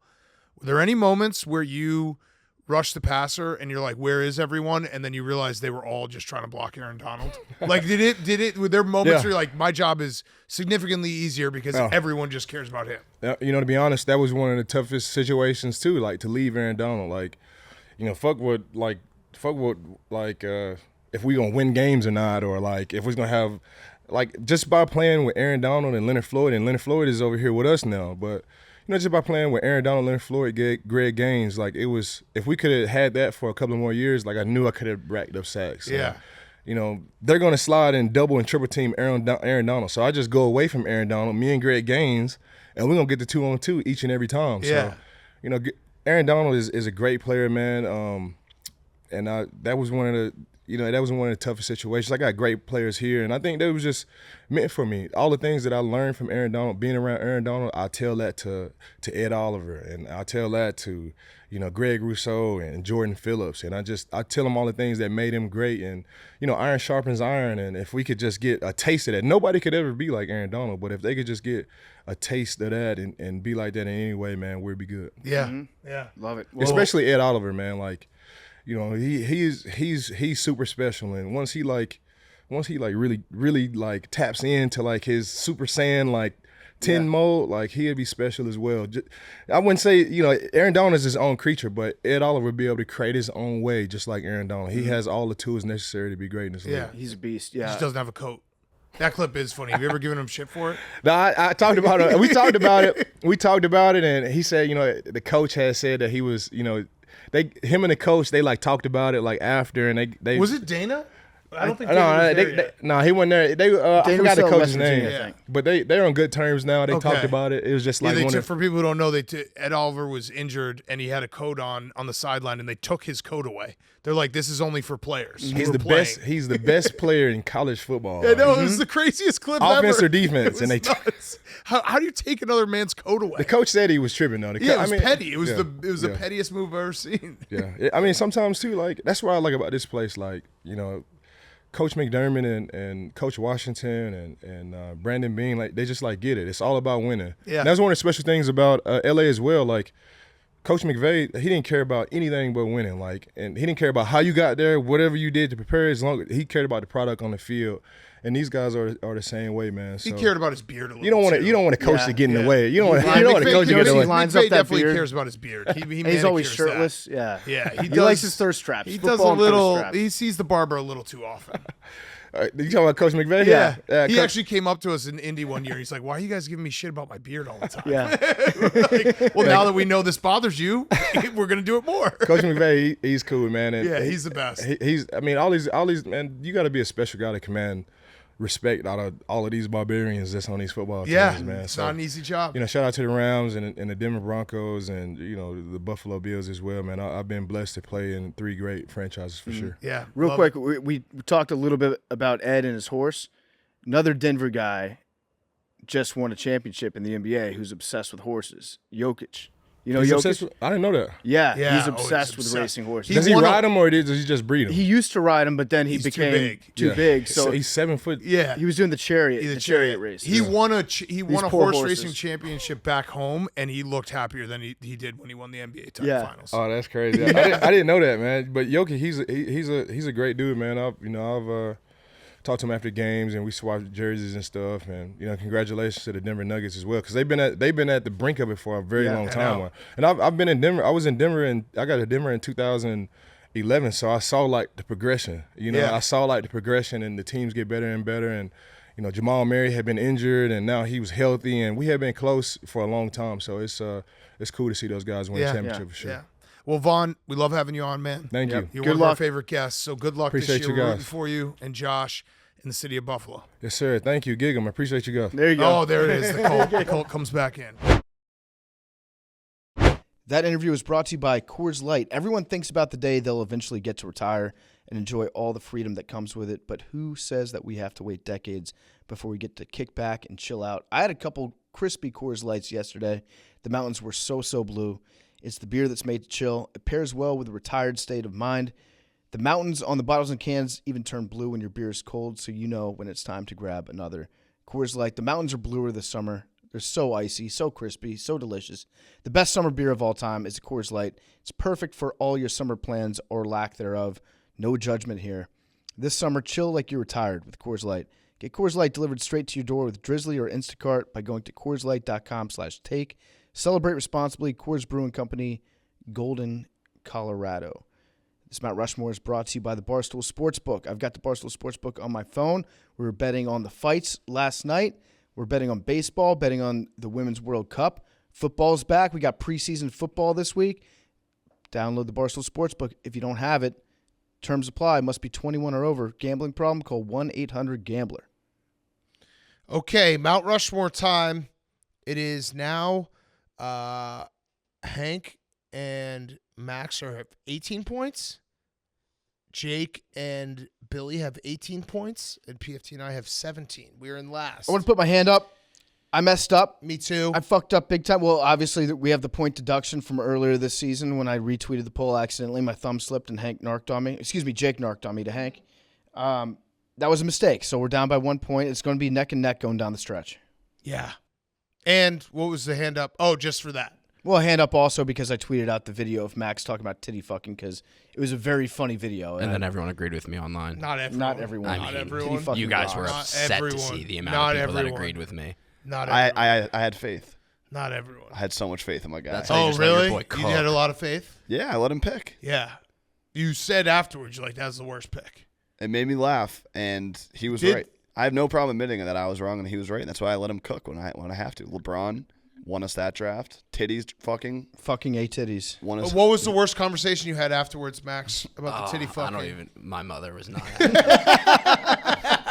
She thought that you guys were upset with me for saying it publicly Oh, she thought as as like bosses. we're like Yeah. that's inappropriate, Max. Yeah, I was upset with you for saying because it was so wrong. Yeah, no. They were like, Hank was not happy that you made that pick, and I was like, that's not why. I wasn't happy. Either way, Mr. Positions was born. Yeah, Jake Jake. Marsh. The tit god. I threw up a little in my mouth later thinking about Mr. Positions. More doing than all his once. Positions. Marsha Sutra. Okay, what's the order? Mount Rushmore of acronyms. We are first. Shout out John Rich We are for first. the idea. You guys are second. Max, Memes, and Billy are third. Okay, so Memes will be doing the picking. Why'd you No, say not Max? Max. Why'd you say Memes, Max? Billy, and Jake will be third. Yeah. Oh, you just traded Max. Memes Yeah. Memes has gotten some suggestions from Billy and Jake memes. Will you be going rogue, or will you be going off the script? I'll try to go off the script just because they're the ones that Off the script or off the script? on the script. You'll try to go on script. On script because in the end they'll be doing the punishment. So Right. gotta have to live with their picks. Right. But I'll try. I'm gonna help out. Are they in agreement, or are they just sending you both stuff independently? So they're both busy right now. So they just kind of rattled off a bunch. I'm gonna help out in between. So there's no like list though. Jake did send a list. Okay. All right, we have first Mount pick. Rushmore of Acronyms. First pick, no brainer, 1-1. Probably the most searched acronym in the history of acronyms. MILF. Oh, good pick. That's a good pick, Hank. Good pick. Okay. Man, we're a football podcast. Yeah. That we'll know what MILF. Doesn't matter. It's the acronym. Okay. All right. Which one do you prefer? I like Man, I Love Frogs, but Okay.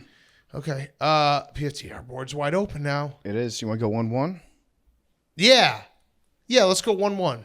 Go ahead, you say it. Maybe the most searched acronym of all time.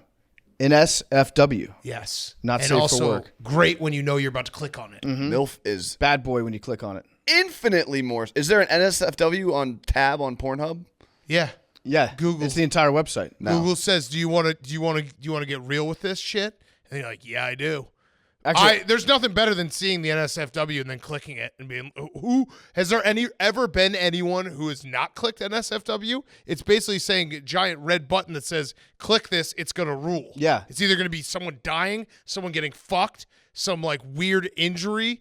Just give it to me, all of it. nothing's in SFW if your boss is cool enough. Yeah. Well, that's what I've never really had to worry about NSFW. But and there's a it's- lot of kids that are like college kids, high school kids. Like it's But there's I think the majority of NSFWs get clicked. I don't think a lot of people are actually heeding that.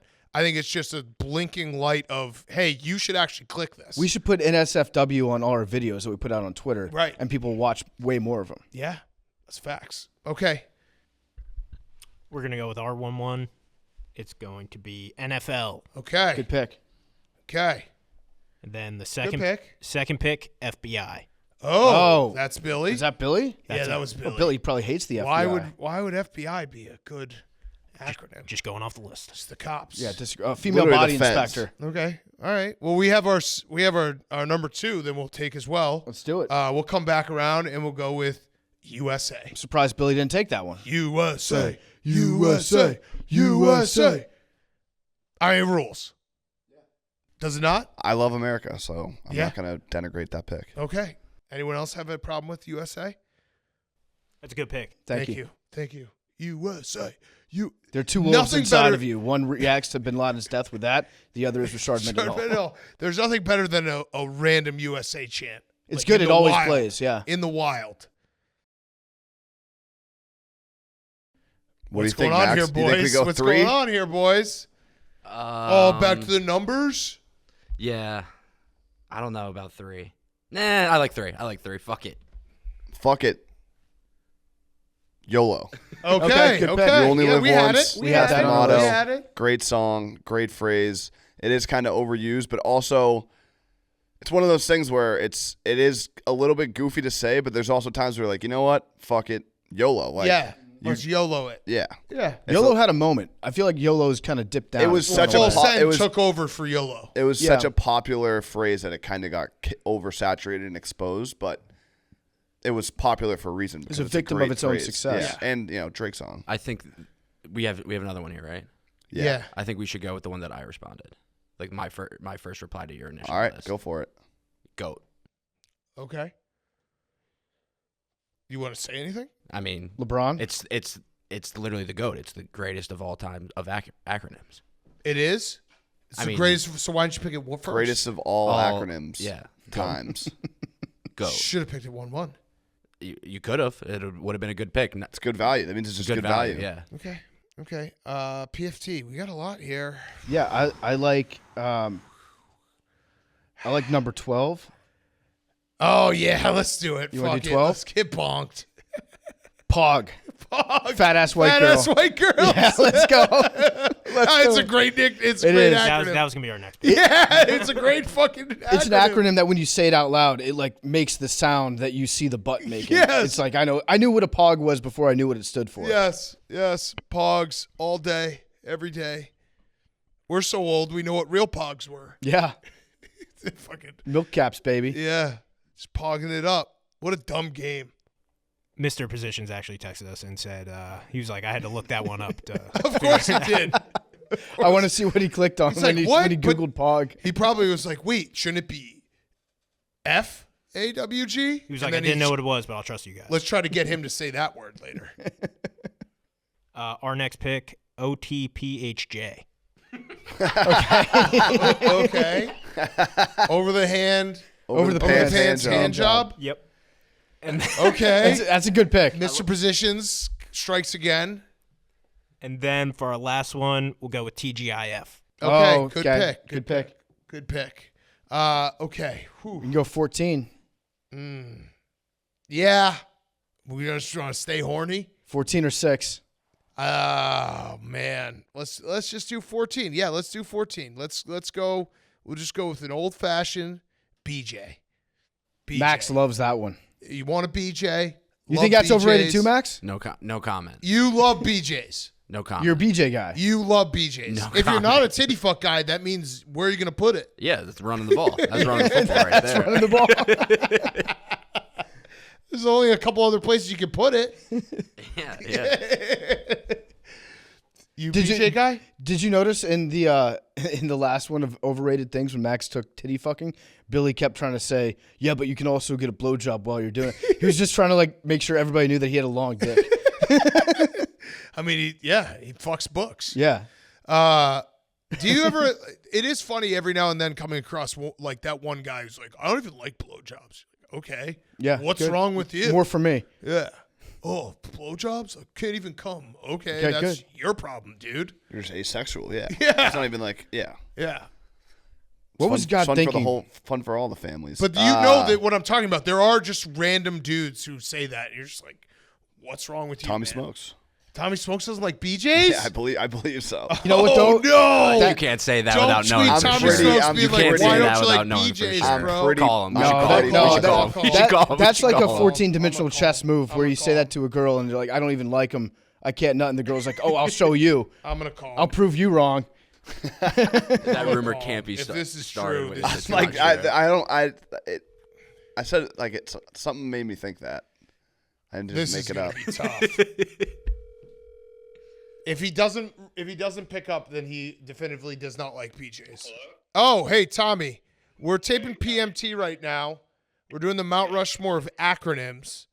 And we just picked BJs, and we started talking about the random, like, dude out in the wild who's like, I don't even like blowjobs. And Hank claimed you were that guy. Confirm or that's me. what? That's me. What is wrong with you? What do you mean you don't like blowjobs? I find them it's a lot of pressure when I'm getting, what am I supposed to say? Oh yeah. I feel like it's really a lot of pressure on me. Ask him about his thoughts on titty fucking. What do you like titty fucking? More. I haven't really done it very much. I don't think. That's it. He Never probably done did it once. He probably did it once. Tommy, you don't have to do anything. That's the beauty of a blowjob. I know, but it's like, then I just feel like I'm supposed to be making noises or something, and I'm not. That's not my style. Only Tommy would look at a blowjob like, "Oh, now I have to do a monologue." Yeah. What are you I'm not talking prepared. about, dude? You just get your dick sucked. And a lot of them aren't that good at it too. I like what Tommy's doing right now. He's Yeah. like issuing a challenge. He's also he's like any women out there in the greater New York area, the tri-state area, want to suck a dick for a guy who doesn't like blowjobs, convert me. My name's Tommy Smokes. Anyone wants to try, I guess. That's okay. Yeah. What you also feel like you're just throwing out all of like the excuses at once. Any other ones? Does it not make you come? I mean, I could, but it might take a while, and I feel bad that she's doing it for that long. You're just thinking about this way too much, dude. I get really in my head the second she starts. It's like, God, it's such an awkward silence. What are you talking about? That's bizarre. You're so weird. You're so weird. I like to have regular sex though. You make you make blowjobs. You're treating blowjobs like getting into an elevator with a stranger. Yeah, that's honestly. Like, what the fuck, dude? Sum up blowjobs in one word, I would say stressful. they're the ultimate de-stressor. All right. Agree to disagree. All right. Well, Tommy, everyone tweeted Tommy. He's the anti-BJ guy. So Yeah, well, if you want to prove it, I guess, yeah. What about sucking dick? Never done it. Okay. I bet I'd be good at it. Okay. All right. Good answer. Good answer. All right. See you, Tommy. Bye. All right. BJ is our fourth and final pick. You guys have your last pick? Yep. Our last pick. We're just gonna keep it simple. Probably the acronym I use the most. It's almost an hindrance. Wait. Like I gotta KISS? I gotta stop myself from doing it. Oh. LOL. Oh, well. Like I just LOL respond to people all the time, and LOLs. rarely am I laughing out loud. But it's just a great everyday utility acronym. Do you think that's better than LMAO? No. LOL, Yeah. LOL people are the worst. The worst. I think you might have you had a good draft going. LOL's not a great pick. LOL is probably pound for pound the number one most used acronym of all time. That Yeah, we it's have the still most so search. annoying. We have the most search acronym and the most used acronym. It's still the most, but it's best acronyms. Anytime somebody texts you LOL, I think they want to fight. It's Right. like the opposite of what they're actually Yeah, doing. They're not exactly. not laughing out loud. What's your problem? No, you guys are wrong. People are gonna be like, oh yeah, LOL. I use LOL. It's best acronyms though, not the most popular Most acronyms. notorious. It's the Mount Rushmore's best acronyms. Yeah. And I put notoriety in there. I'm struggling with that word right now. Okay. So like Big Bang Theory is it would be your 1-1 pick for television shows. I might not think that, but the masses might. Okay. I don't love our list, but it is what it is. Yeah. I thought you guys were doing great. LOL, LOL, you blew LOL it. pisses me off. You know what I is like? fine. I like the LOL. haha, or I like the LOL, OL, OL, OL. Yeah. That, when somebody hits me with that, I'm like, okay, You're like, they're oh, actually laughing. They're Yeah. literally laughing. I'm out so loud. funny. Yeah. We were between that and BRB, just a BRB like an is not AIM bad. classic. Yeah. But that's too old. Like I don't think young kids say BRB anymore. The ones I would have used if it was just for me personally would be Fitfo and Dwyer. But I don't think either of those are like It's actual Dwyer. done with it all. What about I'm Dwyer. Hank? We thought you for sure were going to take AOC. Nope. Okay. Mhm. Dare, DARE. Yep. The shirts are pretty good. Yep. STFUH. Shut the fuck up, Hank. Yep. PMT, AWL, Damn. Didn't want to pander. MNF, Monday Night Football is a good one. I also ASL. ASL. Iwi. NASA. I thought about NASA, but I don't know what it actually stands for. But I think it is an acronym. Yeah, I don't either. Nuclear Astronomical Scientific. Association. Got it. PEMDAS. PEMDAS. PEMDAS is a good one. Yeah, that's a good one. TLDR. When you drop that on someone, it always hurts.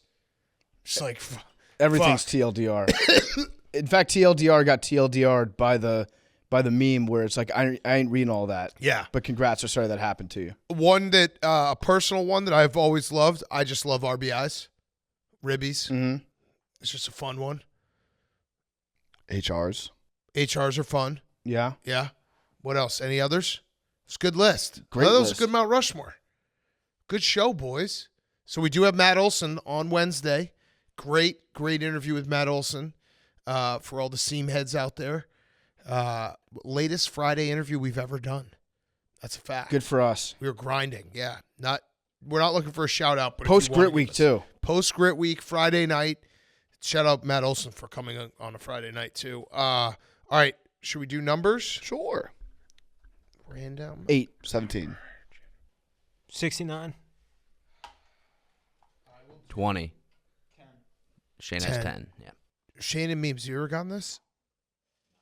I will do 26. 54. 54 is the number. Okay. See everyone on Wednesday. Love you guys. Hard Knocks. Let's go. Remember, Hard Knocks. Hard Knocks.